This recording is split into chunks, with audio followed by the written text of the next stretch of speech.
Allez, allez, hop, hop, non, Macaro. La bobo. Mais macaroni, spaghetti, meatballs. Hello guys, how are you doing? Welcome to the practical 3-5-2 formation analysis. I'm going to show you the game I played in one of the online events. I think it's the European event where you can use your main squad or all your players. You don't need to use players from certain leagues.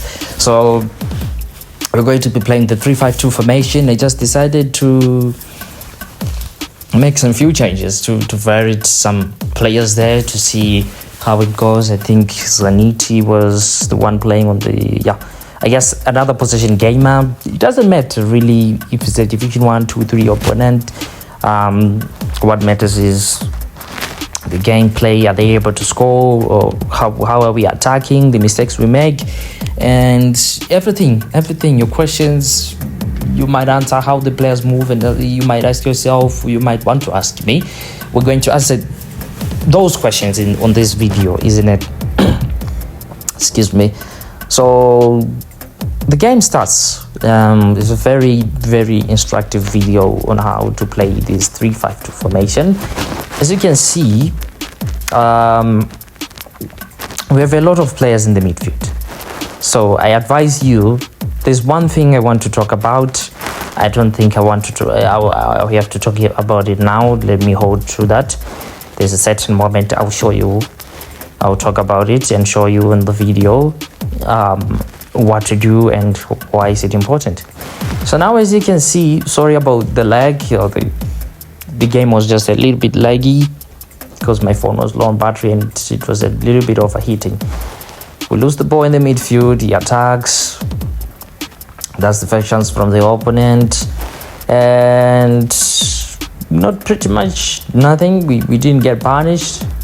I guess that was a 1-2 pass with the chance with Del Piero, and we scored with Del Piero.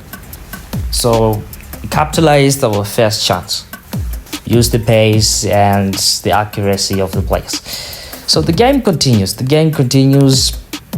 It was a pretty much a very instructive game. The opponent tried to be very direct, but we managed to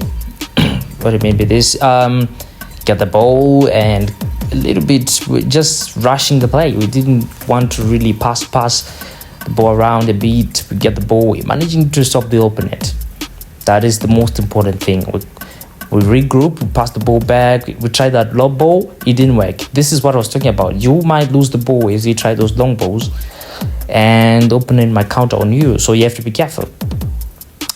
And then we try to get the ball, and again we defend. So the defending so far, it has been pretty compact.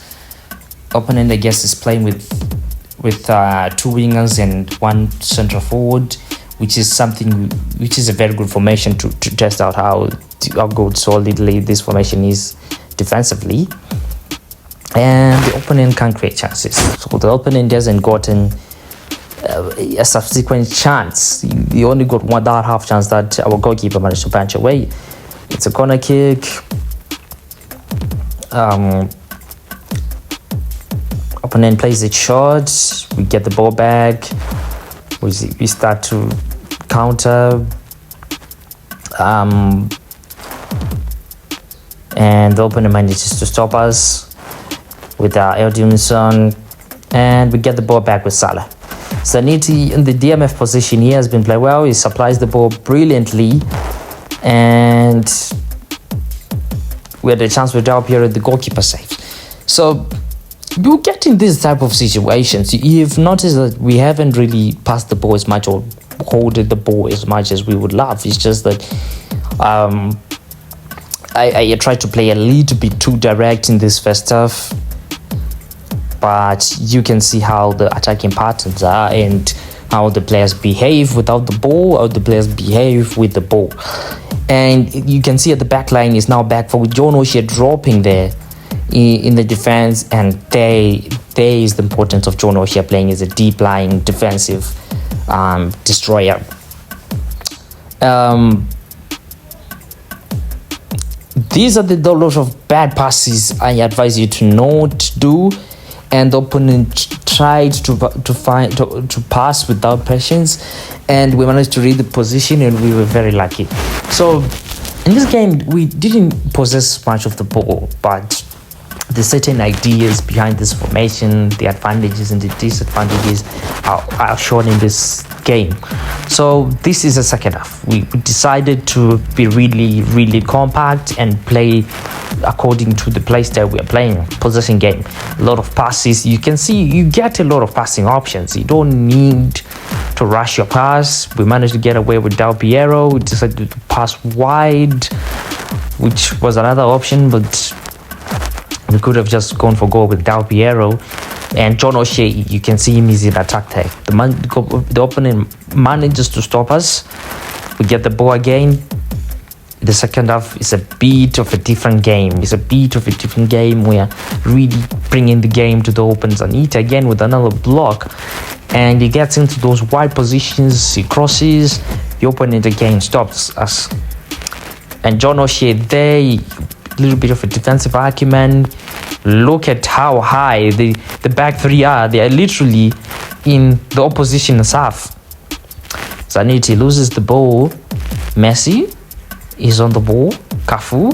And the opponent plays one through ball, which was insane. Inzaghi, we tried to pull out the goalkeeper. We survive again. Those are the type of dangers you face. Those through balls.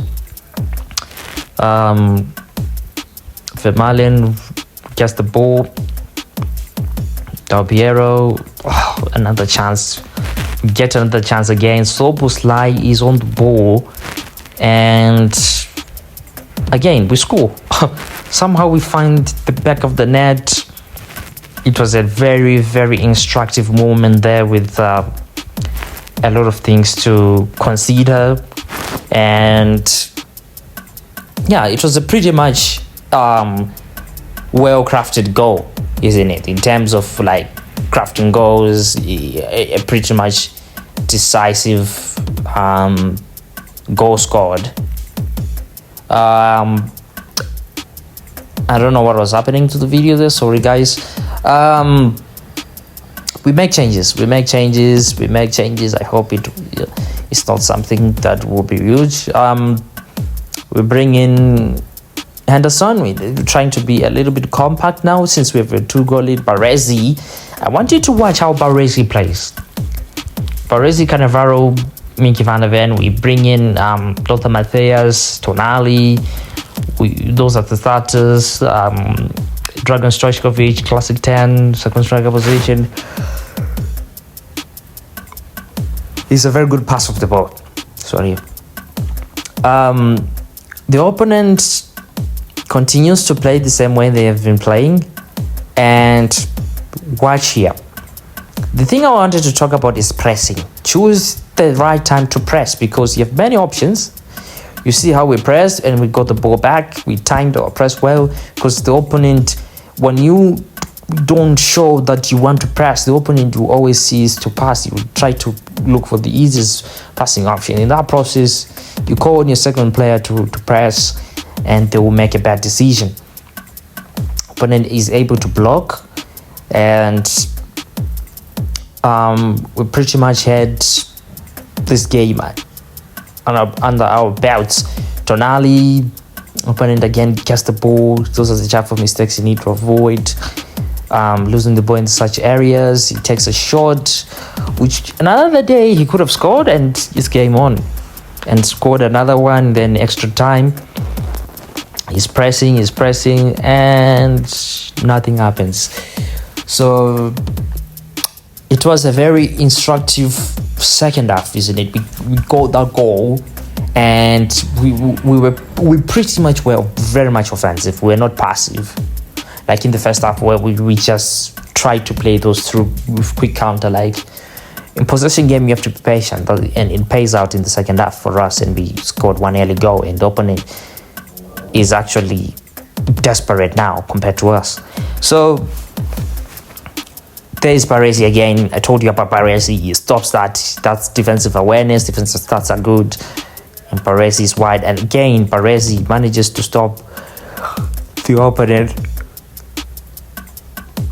from the wide positions, and Dani Olmo, Rijkaard, everything. He's just trying. And look at how many numbers we have in defense, and he just takes a shot. The opponent only got one 1v1 chance, isn't it? There was nothing like a threat, isn't it? In this 3-5-2 formation, the opponent is not the threat. The main threat is yourself. Are you able to pass? If you are not able to pass, you might make mistakes, but that was the game. Clean sheet with the back 3 formation. The back 4, maybe we might have conceded somehow. 4 of 4 chances on target. Opponent was a Division 3 player. Not bad, but a good example. We're going to end more games where we play against Division players. Please like and subscribe. Promise that you'll catch me.